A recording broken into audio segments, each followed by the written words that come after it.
Hello guys, আসসালামু আলাইকুম। প্রতিবারের মতো আজকে চলে এলাম আপনাদের মাঝে নতুন একটি ভিডিও নিয়ে। আজকের ভিডিওর টপিক হলো কিভাবে আপনারা 3D ইন্ট্রো ভিডিও তৈরি করবেন, যা কিনা ভিডিওর শুরুতে ব্যবহার করা হয়। তো আপনারা এই 3D ইন্ট্রো ভিডিও কিনেমাস্টার অ্যাপ দিয়ে কীভাবে তৈরি করবেন তা আজকে আপনাদেরকে দেখাবো। আর কিনেমাস্টার অ্যাপ সেটার লিঙ্ক ডেসক্রিপশন দেওয়া আছে, প্লে স্টোরে পেয়ে যাবেন। আর যদি বিনা ওয়াটারমার্ক অ্যাপটা নামাতে চান তো এই নিয়ে আমার একটা ভিডিও তৈরি করা আছে কিনেমাস্টার অ্যাপের, তো আপনারা অবশ্যই গিয়ে দেখে আসবেন। ভিডিওটা দেখলে ইনশাল্লাহ উপকৃত হবেন। তো প্রতিবারের মতো একটা কথা আপনাদেরকে বলা নেই, আপনি যদি আমার চ্যানেলটা সাবস্ক্রাইব করে না থাকেন বা আমার চ্যানেলে নতুন হয়ে থাকেন তো অবশ্যই আমার চ্যানেলটা সাবস্ক্রাইব করবেন।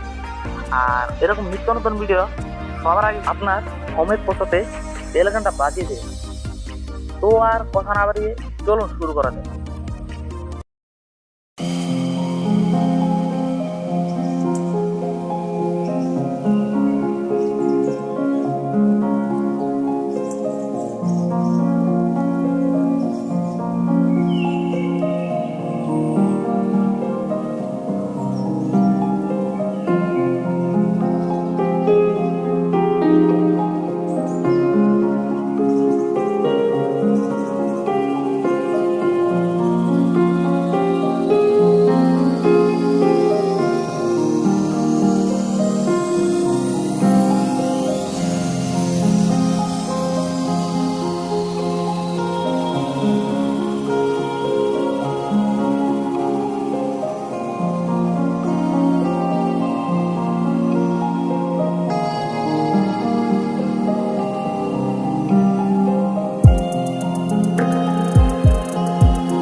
তো ফ্রেন্ডস, আজকের ভিডিও এই পর্যন্ত ছিল। যদি ভিডিওটা ভালো লাগে তো অবশ্যই একটা লাইক করবেন। আর এরকম নিত্য নতুন ভিডিও সবার আগে পেতে আমার চ্যানেলটা সাবস্ক্রাইব করে বেল আইকনটা বাজিয়ে দিন। আর যে ইন্টার ভিডিওটা আমি ব্যবহার করলাম এটা যদি আপনারা পেতে চান তো অবশ্যই আমার ডেসক্রিপশন বক্সে চেক করবেন, পেয়ে যাবেন। তো আর কিছু বলার নেই, তো সুস্থ থাকবেন, ভালো থাকবেন, আল্লাহ হাফেজ।